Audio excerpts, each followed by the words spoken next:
कहानी शुरू होती है साल 2045 में एक लड़की एमा से, जो बचपन से ग्रेसफील्ड हाउस नाम के अनाथालय में रह रही थी।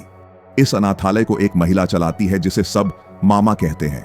मामा ही सभी बच्चों की देखभाल करती है। अब एमा 15 साल की हो चुकी है, इसीलिए वो भी मामा की मदद करती है और छोटे बच्चों का ख्याल रखती है। उसके दो खास दोस्त भी हैं, नॉर्मन और रे। हर दिन बच्चे पढ़ाई करते और फिर गार्डन में खेलते थे, लेकिन वहां एक सख्त नियम था कि कोई भी बच्चा अनाथालय के गेट के बाहर नहीं जा सकता।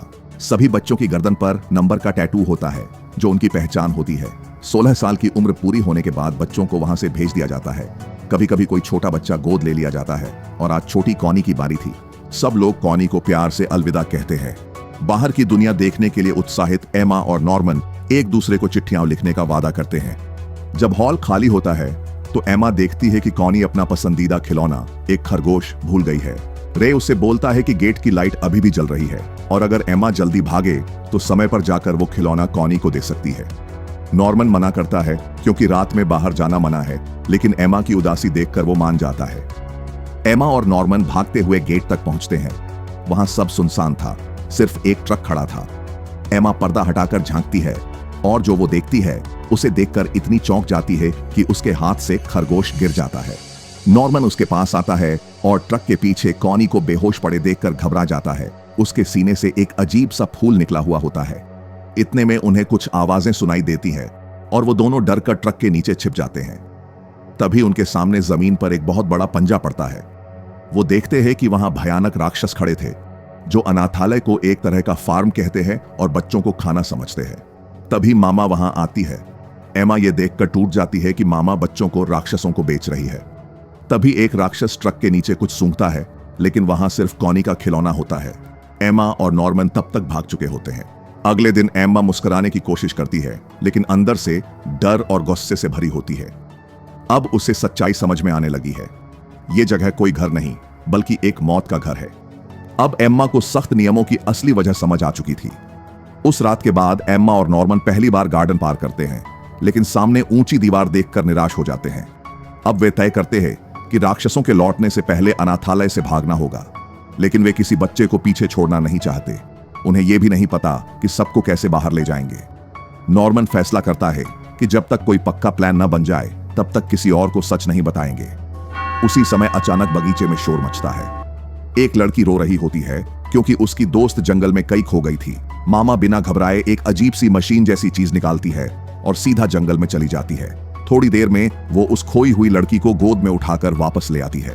एमा समझ जाती है कि वो चीज बच्चों का लोकेशन बताती है। नॉर्मन अंदाजा लगाता है कि शायद उनके कानों में ट्रैकर लगा हुआ है। इसका मतलब मामा ने कुछ समय पहले उन्हें फेंस के पार जाते देख लिया था और ये डिवाइस दिखाकर उन्हें डराने की कोशिश की थी। कई रहस्यमयी बातों पर शक करते हुए रे अपने दोस्तों के पीछे जंगल में चला जाता है, जहां वे उसे सब कुछ बता देते हैं। रे भी उनके साथ भागने को तैयार हो जाता है, लेकिन उसका मानना है कि सबको साथ ले जाना बड़ा खतरा है, क्योंकि बाहर की दुनिया कैसी है कोई नहीं जानता। हो सकता है वहां भी राक्षस हों। तीनों तय करते हैं कि पहले सारी सच्चाई पता करनी होगी। वे लाइब्रेरी में कुछ किताबें ढूंढते हैं जो किसी विलियम मिनर्वा नाम के इंसान ने भेजी थीं। छोटे फिल की मदद से उन्हें पता चलता है कि किताबों पर जो स्टैंप है वो किसी तरह का कोड है और हर किताब का कोड अलग है। रे ये भी समझ जाता है कि राक्षस बच्चों के दिमाग पर नजर रखते हैं, इसलिए मामा उन्हें इतनी पढ़ाई करवाती है। उसी दोपहर मामा सबको अपनी नई असिस्टेंट सिस्टर क्रोन से मिलवाती है। बाद में मामा उसे बताती है कि 3 बच्चों को सच्चाई का पता चल गया है। क्रोन घबरा जाती है क्योंकि नियम के अनुसार ऐसे बच्चों को तुरंत भेजना होता है, लेकिन मामा उसे रोक देती है और कहती है कि अगली डिलीवरी तक उन पर सख्त नजर रखनी होगी। अगले दिन एमा और उसके दोस्त छोटे बच्चों को चुपचाप खेल के बहाने ट्रेनिंग देने लगते हैं। सब ठीक चलता है, लेकिन तभी क्रोन आ जाती है और खेलने की जिद करती है। एमा नॉर्मन से कहती है कि दुश्मन पर नजर रखने का यही सही मौका है, लेकिन उन्हें नहीं पता कि क्रोन का भी एक सीक्रेट प्लान है। वो ग्रेसफील्ड की सच्चाई सुपीरियर्स को बताकर मामा की जगह लेना चाहती है। वो खुद को साबित करने की पूरी कोशिश करती है, लेकिन जल्द ही समझ जाती है कि ये बच्चे साधारण नहीं है। कुछ दिनों बाद नॉर्मन को शक होता है कि बच्चों में कोई जासूस है। अब वो सोचता है कि धीरे धीरे सबसे बड़े बच्चों डॉन और गिल्डा से सच बताकर शुरू करना चाहिए। डॉन को एमा और नॉर्मन की बातों पर यकीन नहीं होता और वो गुस्से में आकर रे को घूंसा मार देता है, लेकिन गिल्डा एमा पर भरोसा करती है और डॉन को समझाने में मदद करती है। फिर नॉर्मन एमा और रे को बताता है कि उसने दो अलग अलग जगहों पर दो रस्सियां छुपाई हैं और ये जगहें उसने उन दोनों को अलग अलग बताई है। उसका कहना था कि अगर इनमें से कोई रस्सी गायब हो गई तो उन्हें जासूस का पता चल जाएगा। अगले दिन नॉर्मन सबको चौंक कर कहता है कि असली जगह बदली गई थी और असली जासूस रे है। रे खुद ये मान लेता है और बताता है कि कई साल पहले उसने ही मामा को यह सौदा ऑफर किया था। सच्चाई जाने के बाद उसने खुद को जासूस बनने की पेशकश की थी और बदले में मामा ने वादा किया था कि वो उसे 16 साल की उम्र तक अनाथालय में रखेगी और बाहर की चीजें लाकर देगी।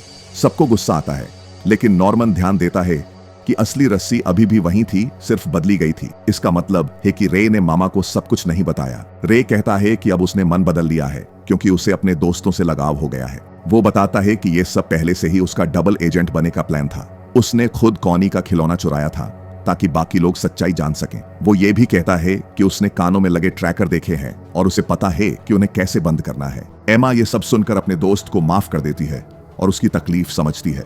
नॉर्मन भी मानता है कि अब रे उनके लिए बहुत मददगार साबित हो सकता है। बाद में रे नॉर्मन को वो सब कुछ दिखाता है जो उसने कमरे की जमीन के नीचे छिपा रखा था। एमा के बिना रे फिर से नॉर्मन से कहता है कि सब बच्चों को साथ ले जाना गलत होगा, ये पागलपन है। वो सुझाव देता है कि नॉर्मन एमा को धोखे से भरोसा दिलाए कि सब मिलकर भागेंगे ताकि एमा सहयोग करे। लेकिन नॉर्मन कहता है कि वो एमा से प्यार करता है और उसे कभी रुला नहीं सकता। उधर रे मामा को बताता है कि नॉर्मन उसे जहर देने वाला है। मामा उसे धन्यवाद देती है, लेकिन साथ ही बताती है कि अगली डिलीवरी जनवरी में है जब रे 16 साल का होगा। डॉन और गिल्डा अब इस योजना का हिस्सा बन जाते हैं। तभी क्रोन आती है और एक अजीब प्रस्ताव देती है। वो दिखाती है कि उसके गले पर भी टैटू है और सीने पर एक गहरा निशान है जहां ट्रैकर लगा था। वो बोलती है अगर वो बाहर गई तो ट्रैकर उसे सेकंड्स में मार देगा। उसे आजादी की कोई उम्मीद नहीं, लेकिन वो इस मौके का इस्तेमाल मामा को हटाने के लिए करना चाहती है। भरोसे के तौर पर वो बताती है कि मामा का असली नाम इजाबेला है और ये जगह यूनिट 3 है। क्रोन कहती है कि अगर वे और जानना चाहते हैं तो आज रात उसे मिले। एमा उस पर भरोसा नहीं करती और सभी को सतर्क रहने को कहती है, लेकिन फिर उसे मिलने को तैयार हो जाती है। क्रोन के रूम में, जहां वो बताती है कि उसने कभी बाहर की दुनिया नहीं देखी, लेकिन वो जानती है कि यह सब इंसानों और राक्षसों के बीच एक लंबी लड़ाई के बाद हुआ। जब इंसानों और राक्षसों के इलाके अलग हुए तो कुछ इंसानों को समझौते के तहत पीछे छोड़ दिया गया ताकि वे इंसानों को खाने के लिए तैयार करने का काम संभाल सकें। लेकिन जब वे बिना मामा के खिलाफ कोई ठोस जानकारी दिए चले जाते हैं तो वो बहुत नाराज हो जाती है। रे जिस चीज का इंतजार कर रहा था वो एक कैमरा होता है। जैसे ही वो कैमरा लेने जाता है, मामा उसे याद दिलाती है कि उसके पास अब सिर्फ 2 महीने का वक्त बचा है। रे सब बच्चों को एक ग्रुप फोटो के लिए बुलाता है और अपने दोस्तों से कहता है कि उसके पास अब योजना के लिए सब कुछ है। इस पर शक करते हुए क्रोन अचानक रूम की तलाशी लेती है। तभी ये सब गिल्डा देख लेती है। गिल्डा तुरंत सबको बता देती है और बच्चे अपनी सारी चीजें दूसरी जगह छिपा देते हैं, उसी गुल्लक में जो क्रोन पहले ही देख चुकी होती है। लेकिन क्रोन को जमीन के नीचे का हिस्सा संदिग्ध लगता है, इसलिए वो सब कुछ दोबारा चेक करने लगती है। जैसे ही वो गुल्लक में हाथ डालती है, मामा आ जाती है और फिल उस मौके का फायदा उठाकर अपना खिलौना ले लेता है। इसके बाद मामा क्रोन को बताती है कि उसे तुरंत ट्रांसफर किया जा रहा है। क्रोन जाते जाते रूम में एक चीज छिपा देती है। गेट पर पहुंचने पर क्रोन की मुलाकात होती है एक बुजुर्ग औरत और राक्षस से। वो मामा के खिलाफ सब कुछ बताने की कोशिश करती है, लेकिन बुजुर्ग औरत मामा का साइड लेते हुए क्रोन को उस राक्षस के हवाले कर देती है। वो उसके सीने में फूल चुभा देता है। अंत में जब बच्चे अपनी योजना पर काम शुरू करते हैं तो रे मामा का ध्यान भटकाने के लिए उसे झड़ देने का नाटक करता है, लेकिन मामा चाल समझ जाती है और उसे कमरे में बंद कर देती है। जैसे ही मामा घर से बाहर आती है, डॉन रे को बचाने भागता है। रे दरवाजा तोड़ता है और उसी पल डॉन कमरे में पहुंच जाता है। मामा एमा और नॉर्मन को दीवार के पास पकड़ लेती है और पहली बार सच्चाई बताती है। वो कहती है कि वो सब बच्चों से प्यार करती है, इसलिए उन्हें मरने से पहले खुश रखती है। लेकिन एमा उसकी बातों को नहीं मानती और उस पर हमला करती है, जिसे मामा उसका पैर तोड़ देती है। जब सब लोग आते हैं तब मामा सबको बताती है कि अगली सुबह नॉर्मन को ले जाया जाएगा। नॉर्मन दुख में डूबा हुआ दिन बिताता है और कहता है कि वो अपने दोस्तों की जान खतरे में नहीं डालना चाहता, लेकिन एमा और रे उसे ऐसा करने नहीं देते। एमा पूछती है कि रे को ग्रेसफील्ड की सच्चाई कैसे पता चली, तो वो बताता है कि वो एक जगह पर था जिसे हेडक्वार्टर्स कहा जाता है, जहां उसने राक्षसों और कई बच्चों को देखा था। ग्रेसफील्ड के गेट एक ऐसी जगह पर खुलते हैं जहां से भागना नामुमकिन था। यही वजह है कि उस रास्ते से कोई बाहर नहीं जा सकता। ये सब समझाने के बाद रे नॉर्मन को एक डिवाइस देता है जिसे वो अपने कान के ट्रैकर को बंद कर सके और अगली सुबह भागने की कोशिश करे। अगर वो भाग ना पाए तो उसे छिपकर इंतजार करना होगा जब तक एमा की टांग ठीक नहीं हो जाती, ताकि मामा को लगे कि वो सच में भाग गया। रूम पर लौटते समय नॉर्मन अपने बेड के पास की ड्रॉर खोलता है और उसे वही पेन मिलता है जो क्रोन छोड़ गई थी। अगली सुबह मामा ब्रेकफास्ट के दौरान सबको बताती है कि आज नॉर्मन को गोद लिया जाएगा। बच्चे खुश होकर उसे कहते हैं कि उन्हें चिट्ठियां लिखना न भूलना, लेकिन बड़े बच्चों के चेहरे पर गुस्सा साफ नजर आता है, क्योंकि पहली बार उन्हें सच्चाई पता है। जब सब बाहर खेलने जाते हैं, डॉन और गिल्डा नॉर्मन के साथ फेंस तक जाते हैं और एमा और रे बगीचे में छिपे रहते हैं। नॉर्मन फेंस पार कर दीवार पर रस्सी फेंकता है और ऊपर चढ़ जाता है। उसी वक्त मामा बच्चों के साथ खेल रही थी, लेकिन जैसे ही उसे पता चलता है कि नॉर्मन गायब है, वो जल्दी से ट्रैकर चेक करती है। लेकिन असली चौंकाने वाला पल तब आता है जब नॉर्मन वापस जंगल से निकलता है। रात को नॉर्मन बताता है कि दीवार के उस पार एक गहरी खाई है। उसने ऊपर से जो देखा उसका नक्शा बनाता है और बताता है कि एक पुल भी है जिसे सब लोग निकल सकते हैं। वो डिवाइस लौट आते हुए कहता है कि उसने इसे इस्तेमाल नहीं किया। तब एमा और रे समझ जाते हैं नॉर्मन कभी भी भागने का इरादा नहीं रखता था, उसने बस दिखावा किया था ताकि सब शांत रहे। एमा ये बात नहीं मानती और उसके जाने से पहले उसे गिराकर रोती है। उसे रिक्वेस्ट करती है कि वो अपनी जान बचाए, लेकिन नॉर्मन नहीं मानता और वादा करता है कि वो चिट्ठियां लिखेगा। फिर मामा उसे गेट तक लेकर जाती है और उसे अकेला छोड़ देती है। थोड़ी देर बाद एक आदमी आता है जो खुद को इस दुनिया का सुपरवाइजर बताता है। वो नॉर्मन से कहता है कि राक्षसों को जिंदा रहने के लिए इंसानी दिमाग चाहिए होता है और उसका बलिदान किसी और इंसान को आजादी देगा। नॉर्मन उसे पूछता है, क्या बाहर कोई इंसान है जो इन बच्चों की मदद करना चाहता हो? वो बोलता है कि शायद थे, लेकिन अब सब गायब हो चुके हैं। नॉर्मन फिर भी उम्मीद नहीं छोड़ता और मुस्कुराते हुए कहता है कि जरूर कोई होगा जो मदद करेगा। सुपरवाइजर मानता है कि नॉर्मन एक खास बच्चा है जो डर की जगह उम्मीद में जीता है और राक्षस के आने पर भी शांत रहता है। नॉर्मन के जाने के बाद रे और एमा दोनों बहुत दुखी हो जाते हैं। उनमें अब भागने की कोई हिम्मत नहीं बचती। रे न्यूट्रलाइजर डॉन और गिल्डा को दे देता है और कहता है कि अगर उन्हें कोशिश करनी है तो करें, क्योंकि अब उसमें कोई उम्मीद नहीं बची। मामा एमा से मिलने आती है और बोलती है कि वो उसे प्रमोशन के लिए चुन सकती है। वो भी एक दिन मामा बन सकती है और राक्षसों का खाना बने से बच सकती है। ऐसे में वो बच्चों की देखभाल करती रहेगी, जो उसका सबसे बड़ा हुनर है। एमा इस प्रस्ताव से हैरान होती है, लेकिन वो अपने दोस्तों को धोखा नहीं दे सकती। मामा को लगता है कि अब कोई भी भागने की कोशिश नहीं करेगा और उसकी योजना सफल हो गई। 2 महीने बीत जाते हैं। रे का बर्थडे आता है। उसी रात एमा, जिसकी टांग अब ठीक हो चुकी है, उसे मिलने आती है। काफी दिनों से वे खुलकर बात नहीं कर पाए थे, क्योंकि मामा हर समय नजर रख रही थी। अब दोनों मानते हैं कि उन्होंने हार नहीं मानी है। एमा बताती है कि उसने डॉन और गिल्डा को जरूरी काम सौंप दिए थे ताकि किसी को शक न हो। एमा कहती है कि वो अगले दिन दोपहर के खाने के वक्त भागने वाली है और सभी बच्चों को साथ लेकर जाएगी, लेकिन रे को यकीन नहीं कि यह काम करेगा। वो बोलता है कि मामा पहले से तैयार रहेगी। फिर वो एमा को अपनी योजना बताता है। रे का प्लान था वो अभी घर में आग लगा देगा ताकि मामा उलझ जाए और उसके सुपीरियर्स को ये सब इमरजेंसी लगे।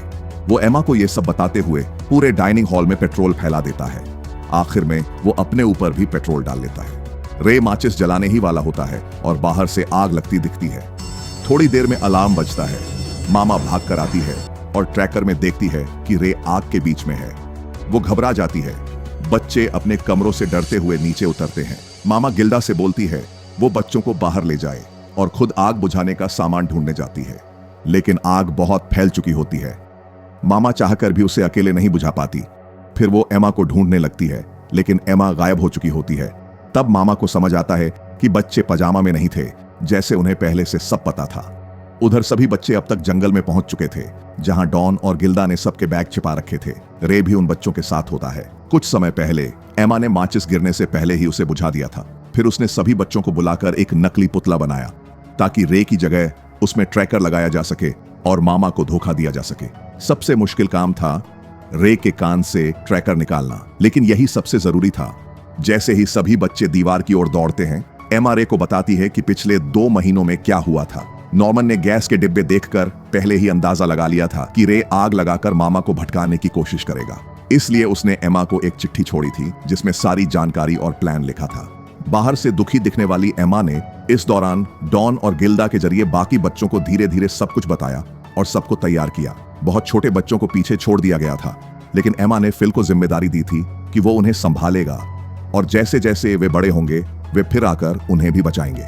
वहीं मामा बच्चों को पकड़ने निकलती है, लेकिन छोटे बच्चे उसे घेर लेते हैं और डर कर उसे चिपक जाते हैं।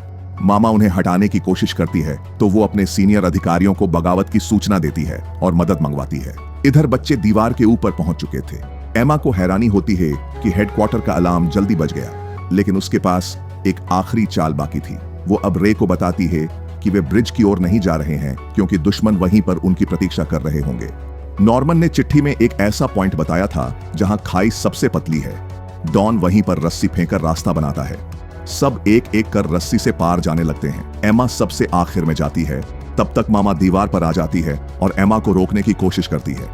वो कहती है कि वो भी कभी भागना चाहती थी, लेकिन डर कर रुक गई। एमा जवाब देती है कि वो अकेले नहीं जा रही और अगर इंसानों के लिए जगह नहीं है तो वे नई जगह बना लेंगे। मामा गुस्से में रस्सी काटने की धमकी देती है जब तक एमा दूसरी तरफ पहुंचती, लेकिन कर नहीं पाती। उसे अपनी पुरानी बातें याद आती हैं और तभी ये सच्चाई सामने आती है कि रे असल में उसका बेटा है। फिर मां लौटकर अनाथालय में छोटे बच्चों से माफी मांगती है। जंगल में एमा उस पेन को निकालती है जो नॉर्मन ने दिया था। उसमें एक खास डिवाइस होता है जो एक निशान और उड़ता हुआ उल्लू दिखाता है, जो उन्हें एक सुरक्षित जगह तक ले जाएगा। अगले दिन मामा को एमा और रे को भागने देने की सजा दी जाती है। एक राक्षस आता है और उसके सीने में फूल डालता है। वहीं बच्चे एक पहाड़ी पर चढ़ते हैं और दूर तक फैले उस नए संसार को देखते हैं जहां अब वे आजादी से जी सकेंगे। इसी के साथ ये मूवी यही खत्म होती है। आप कमेंट करके बताइए आपको ये मूवी कैसी लगी। इसी तरह एक बेहतरीन एक्सप्लेनेशन के लिए चैनल को सब्सक्राइब और एक लाइक जरूर करें।